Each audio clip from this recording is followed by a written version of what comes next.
Yeah, welcome back to another episode of Format Podcast Live. Yeah, that's right.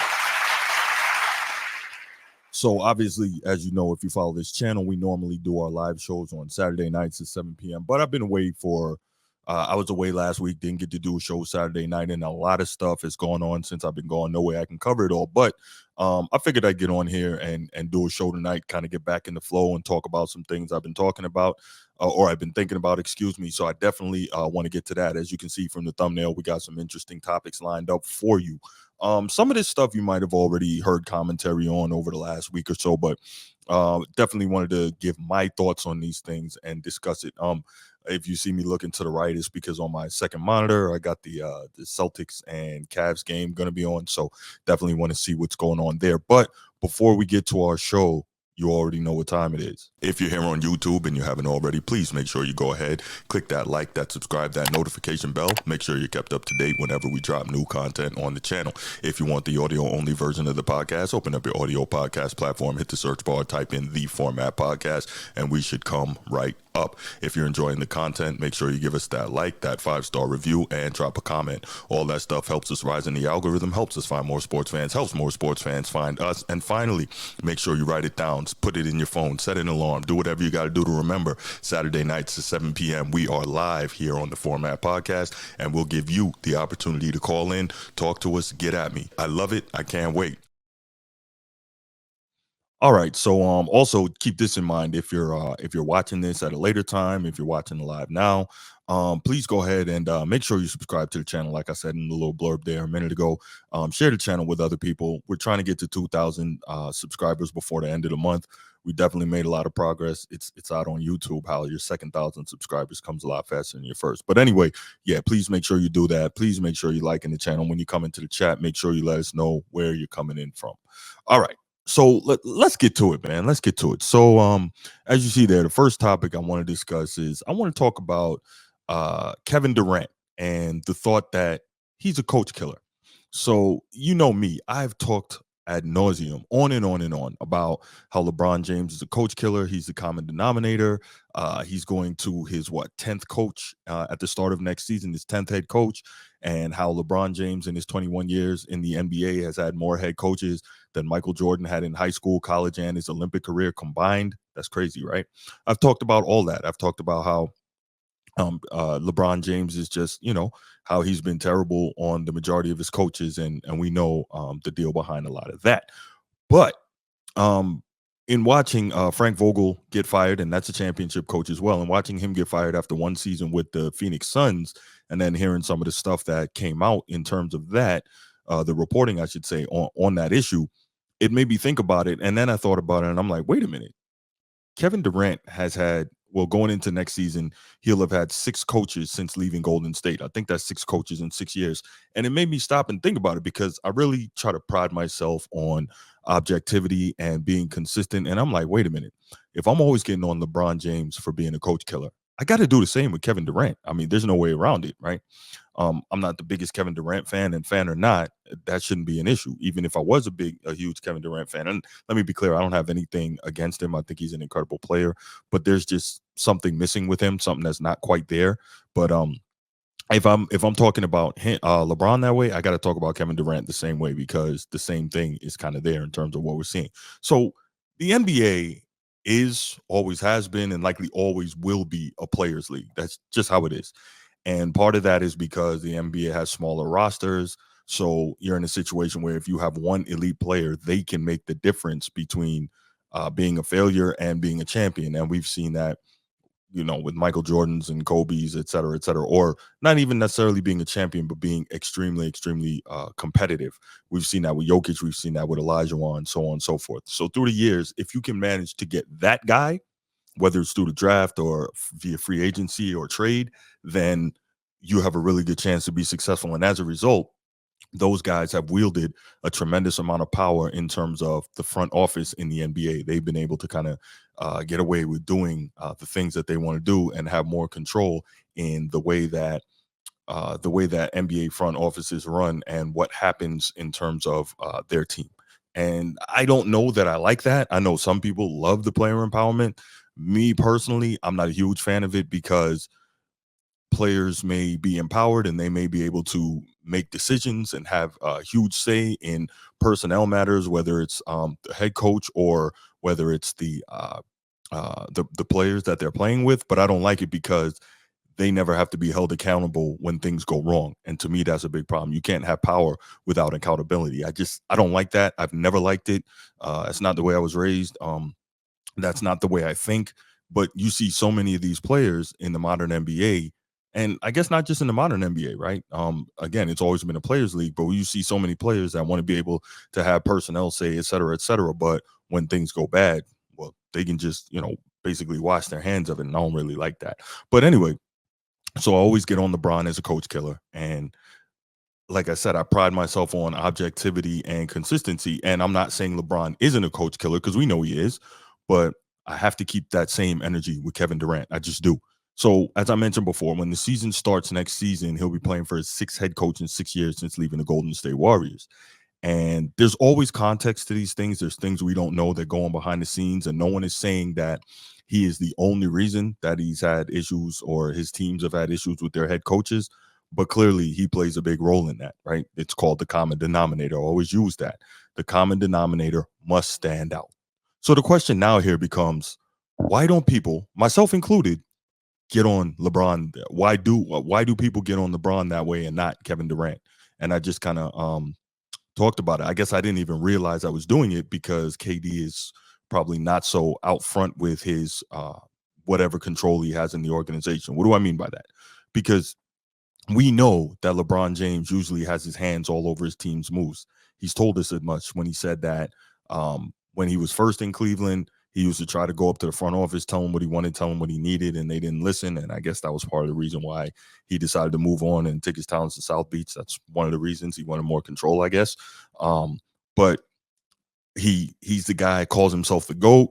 He's the guy whose fans always complain about his lack of elite coaching, but they always, of course, ignore the fact that he's the one who has generally been responsible for the issues with his coaches. And again, was it last episode I talked about how Pat Riley talked about in his book the way that LeBron tried to get Eric Spoelstra fired. So we know that, or we should know that we can't necessarily blame the coaches in most of these cases because we know that's the power. But the point there is having that level of power and being that upfront with it and always talking about it and displaying it and wielding it publicly is probably the reason that people get on LeBron James more so than they get on Kevin Durant for doing the same thing. So let's listen to some comments from the Carton Show with Tim Hardaway Sr. and Greg Jennings. And I think David Jacoby was on there. He was subbing in for Craig Carton. And that's an FS1 show, Talk Sports in the Morning. I think it comes on before Undisputed. But anyway, let's hear some comments that those guys made in terms of Kevin Durant and whether or not he's a coach killer. This was kind of interesting to me, and we'll come back and talk about it. Check it out. You look at the coaches that Kevin Durant has had in the last 6 seasons. He has had 5 head coaches, meaning that he will have 6 head coaches in 6 seasons. He is the common denominator in all of these coaches losing their jobs. Tim, is Kevin Durant a coach killer? No, he's not a coach killer. It's right in front of you. Can I say this? No. Kenny Atkinson left. All right, they fired him, but he really didn't want to be there because of other circumstances. We saw it. All right, it wasn't Kevin Durant. It was other things other than Kevin Durant. We don't even have to go into that. Steve Nash should have never gotten a job. Okay, it should have went to Jack Vaughn first, and because he was a coach in the NBA. Frank Vogel, I don't think he should have got fired. I think he should have stayed there because who else are you gonna have come in there and do what with what you have? You got 3 superstars, and then that's it. Who else do you have? There's no offense and no defense that you can advise for them to win games. Let me give you a theory about what I think happened. I'd love to get your thoughts on this, Greg. Is if you look at the Suns' contract situation, right? And if you look at how they're tied into these contracts, there's not a lot of movement that they can do on the edges because they're paying so much to Durant, they're paying so much to Booker, they're paying so much to Beal, who has a no-trade clause, by the way. And you're Matt Ishbia, you're a brand new owner, and you're saying, well, what can we change? Well, can't really change much when you look at these contracts. So what can you change that doesn't affect the salary cap? you can fire Frank Vogel. That's what I believe happened here. What do you think? Yeah, look, Frank Vogel, there has to always be, there doesn't have to be, but there's typically going to always be a scapegoat. And that's Frank Vogel, because this team was assembled to make a run, to be a championship contending team, especially what we've seen them be the last few years and how close they've been, even when Monty Williams coaching them, how close they've gotten, and you acquire Kevin Durant thinking, okay, if we get this piece, it's a sure thing. And then it doesn't happen. And now this year you get Bradley Beal. You hope the pieces around them will just fit into play and just What work. pieces? I'm just saying, the remaining pieces that you have left to work with will just be okay. But the reality of it is, no one's saying that, KD is the only reason why the Phoenix Suns lost. That's not what we're saying. What I'm saying is, when you have a guy like Kevin Durant, and the expectation is, hey, this is all we got. Can you get it done for us? Thank you. The belief is he will get it done for you, and it doesn't happen. That's problematic. Greg. Okay, so interesting comments from both Greg Jennings and Tim Hardaway Sr., and of course David Jacoby acting as the moderator in that case. So one of the things that kind of stood out to me, first question, not question, but it's interesting to me that Tim Hardaway Sr. was pushing so hard to defend Kevin Durant in this situation when it seems so obvious that he appears to be the issue. And we'll hear more about issues with him in Phoenix going forward in this segment. But I'm trying to think, and I'm thinking, like, why is he pushing so hard to defend Kevin Durant? We know Kevin Durant's a great player. This is not about what he can do between the lines. This is about the situation with KD and his coaches since he's left Golden State. And maybe the reason that Tim Hardaway Sr. doesn't want to say anything negative or denigrate Kevin Durant in terms of his relationship with coaches is maybe it's just that bond between players. I think there's a lot of times in a situation where you're a former player and you go into the media, you don't feel comfortable criticizing guys, especially the guys who are really, really good or all-timers or considered great, right? You don't want to consider those guys, especially when maybe most people who are in their right minds would say that Kevin Durant is much higher on the all-time list as a great player than Tim Hardaway Sr. And so maybe he doesn't feel comfortable there. Maybe he doesn't want to seem like, the old head, quote unquote, hater, right? Maybe he doesn't want to seem like that guy. Maybe Tim Hardaway Sr. truly knows things that we don't about what's going on the backside that we can't see.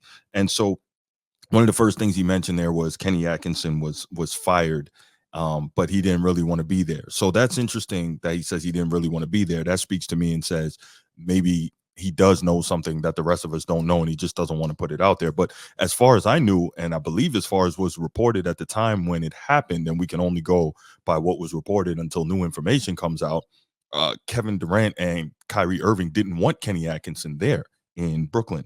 And so basically they facilitated his early release from his contract. You like that, right? But then Steve Nash gets the job. So we hear Tim Hardaway Sr. say that Steve Nash should have never got the job. But again, if I'm not mistaken, Kevin Durant wanted Steve Nash because he was coached by him. Steve Nash was on Steve Kerr's staff in Golden State when Kevin Durant was there. So he's familiar with him. He knows how Kevin Durant likes to play, et cetera, et cetera. So again, if I'm not mistaken, I believe Kevin Durant wanted Steve Nash there. Obviously, that eventually went bad. So who knows? I don't know. I thought those were interesting comments, but I definitely believe that whether or not he's a coach killer, and again, if I'm going to say LeBron is, then I got to say Kevin Durant is. But even if someone is going to argue that KD is not a coach killer, the question now becomes, well, why isn't he a coach killer? That common denominator is a real thing. If you've had all these coaches 6 in 6 years now, something isn't right there. That's not normal. Yeah, we know that there's turnover in terms of coaches in the league. We know that it's a highly transient league, the NBA. But if you've had all those coaches, something's not right. Okay, cool. Now, here's some interesting thoughts. This really, and I briefly referenced this earlier. Here's some interesting thoughts from Stephen A. Smith on Kevin Durant last season when he was in Phoenix. So let's check this out. This may shed a little more light. Here's where Mike Wilbon didn't go into the details that all of us covering the NBA are fully aware of. Kevin Durant in Phoenix is a problem. It is a problem. We don't see it because the stats are there. Him and Booker averaged 27 points per game and what have you. But they say Kevin Durant is never happy. They say that he went more than a month without even talking to the head coach.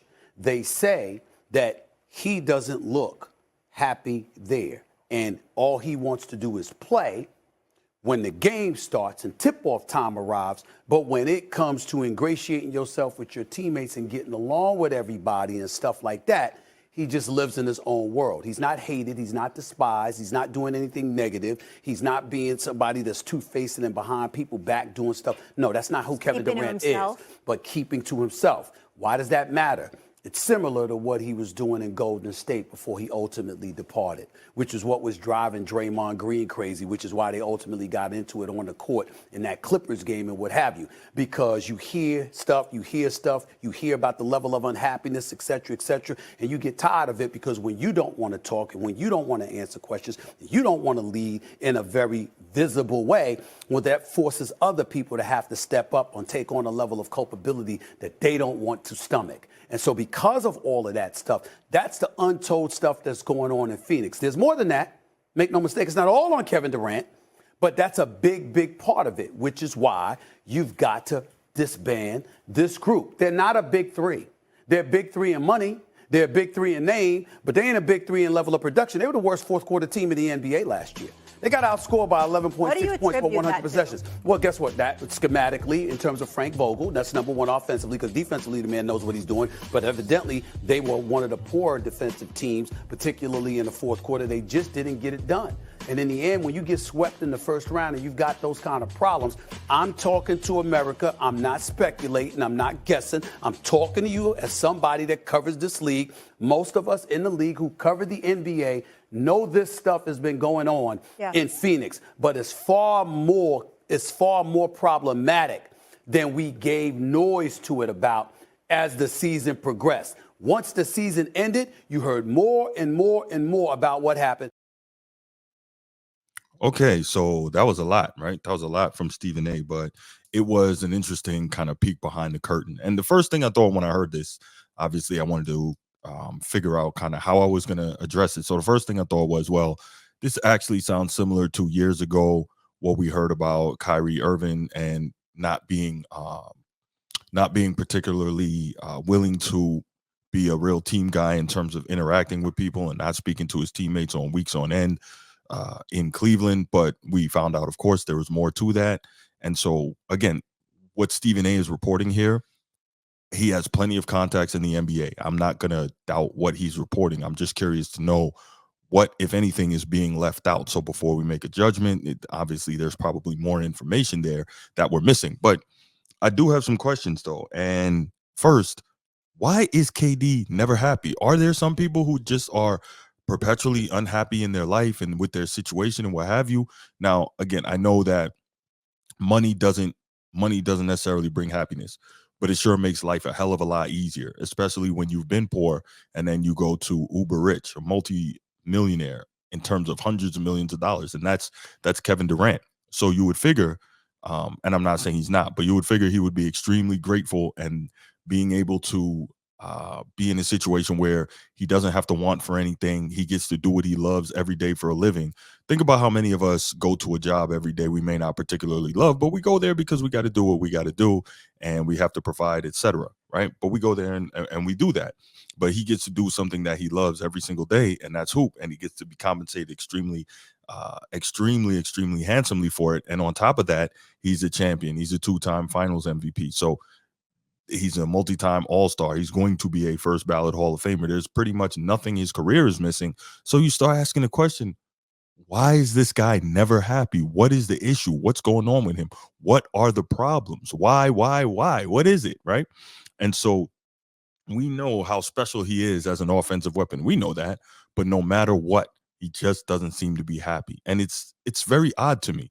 And I think at some point when it comes to Kevin Durant, much like LeBron, we've got to start holding these guys accountable. And you're seeing more of that happening with LeBron. And we'll briefly touch on that later in the show. But we got to start holding these guys accountable because it's really weird. And even though it may not be all Kevin Durant's fault, You keep hearing this word, common denominator. He seems to always be in the middle of it when things go bad. And it's really strange. And when I say be in the middle of it when things go bad, I'm referring to being in the middle of it in terms of all these coaches that are gone. Again, you're going into your sixth coach in 6 years. That is not normal. No matter how transient the league is, no matter how much power the elite players have, you should not be turning over coaches at that rapid a pace. Something is wrong with that situation. And I would love to know all the details that are leading to these things, all the context that everywhere he go, coaches keep getting fired. For a guy who's such an elite player, I can't understand it. Coaches should be tripping all over themselves to coach this guy. But it is what it is. And that whole business about him not speaking for over a month to the coach, listen, everybody's not going to be buddy buddy or super chummy or whatever term you want to use, best friends, whatever. But that's just, you don't really interact much with your teammates. You don't interact with your coach. Like, at some point, especially if you're when you're at your best, a top 5 player in the league, top 5 to top 7 player in the league, I don't know, you can't just be the guy that you just want to go out and hoop. Like, eventually you got to understand there's more to that. And I think LeBron understands that. Even if we don't always like how he goes about things, he understands that there's more to being an all-time great player and the best player on your team and one of the best players in the league than just going out and hooping. So, again, things are problematic and we just can't figure it out. All right. Now, on that same episode of First Take, Stephen A was continuing to discuss the Kevin Durant in Phoenix situation. And he made a suggestion, but I think it's a terrible, terrible suggestion. And as soon as you'll hear it, you'll know why I think that. So let's go ahead and check that out and hear what we got to say. Personality-wise, I'm just talking about his personality. I'm not talking about whether or not it's going to fit cap-wise or anything. Just his personality. I think the perfect place for him would have been the Lakers because of LeBron. Now we really in dream. Of course. Right, no, we going. Listen, I'm just talking about personality. Look. I would take him. I would take him in New York personally. I know, obviously, you're a Lakers Molly, fan. Shannon, I'm only talking about LeBron because LeBron is a magnet for the attention. So because you have that, Kevin Durant gets to play in the background. This be fun. But that wasn't enough for him in Golden State, evidently. So we don't know. Wow. Come on, man. These guys have no shame whatsoever. I cannot understand this. I'm going to lose my freaking mind. Okay, so you heard that. In that clip, Stephen A was suggesting that the best place for Kevin Durant to be would be in Los Angeles with LeBron James. Man, I mean, of course, I would make LeBron happy, right? Because now he gets another nuclear weapon and an opportunity to try to win another championship before he's all done. So he would love that. But again, like... Okay, I understand that sports media is about entertainment, right? More so than the actual journalistic principles that it used to be about. Entertainment is huge, and I get it. And I get that as a journalist because I did go to journalism school. I've been trained in that. I get it. So we root for the big story. And having Kevin Durant in Los Angeles with LeBron James would be a huge, huge story. It would be incredible. It would, it would give us a lot to write about, right? But I don't like it. Maybe I'm too old school. Maybe I just love competition too much. But putting Kevin Durant in Los Angeles would probably kill most of the competition in the West. Now, we've seen that we're getting back to a place where organically built teams can compete just as well as a super team. But I don't even know if you were able to get Kevin Durant to Los Angeles and you field a lineup that has Kevin Durant, LeBron James, and Anthony Davis. I don't think that Denver could handle that. And Denver is the best team in the West, as we see. They're the defending champion right now. They're up 3-2 after dropping the first 2 against Minnesota. And it looks like they might not lose another game in that series. But the point is, now you're in a situation where you have 3 all-time elite players. I mean, I don't know if Denver could deal with that. Yes, they're organically built. They're well coached, all that. And Jokic is a beast, but could they handle a situation like that? I don't think so. I don't think anybody in the West could. And LeBron would love that, and his fans would love that because if it doesn't work out, you got another scapegoat. We know who that's going to be, right? It'll be KD. Oh, KD came there, blah, blah, blah. That'll probably do it. But if it does work out, you get another championship, even though LeBron once again would have stacked the deck to do it. But again, history doesn't remember those little details. They just remember how many championships you have, how many points and rebounds, et cetera, et cetera. Okay. So I would be totally against that. And it really, really irked my nerves that Stephen A. Smith took the time to say something so ridiculous. Pissed me off. I'm just, man. But here's another thing.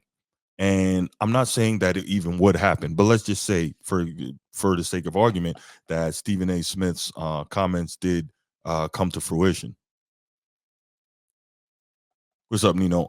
It's all about the role players. They wouldn't have enough to fill the roster, and then you would hear LeBron the following year come out and say, "Well, we just didn't have enough of those other guys, those minimums." But anyway, but yeah, it's all about the role players, man. But sometimes when you have that much firepower on that starting five, it, you might be able to get away with doing it. I totally get what you're saying, but you might be able to get away with it. But yeah, back to what I was saying. So yeah, I wasn't saying that it would happen, but let's just say for the sake of argument that it does happen, what Stephen A. Smith says, and that Kevin Durant ends up getting traded to the Lakers. Now, I remember, if you remember, a while back when I think Kevin Durant was being recruited by Golden State, and then he left there and blah blah blah. I think it came up, hey, you should go play with LeBron or whatever. KD made the comments about playing on a team with LeBron is a terrible situation because it's so toxic around LeBron. Now he tried to walk it back and say LeBron is not the one that's toxic. The situation around him is toxic. Blah blah blah. But take from that what you may. But what if you're KD, would you be willing to subject yourself to that now just to be able to, kind of hide and be on the low and just, as you say, go out there and hoop? Maybe so. I don't know. But yeah, as for the comments about the situation around LeBron being toxic, excuse me, why is that? Why is that? Because one, LeBron is always out for himself. No matter what people try to say or the media tries to paint a certain way, LeBron is out for himself. And again, we've seen that for 21 years. He's done a great job of trying to hide that, but the way he plays and the way he conducts himself, you see it.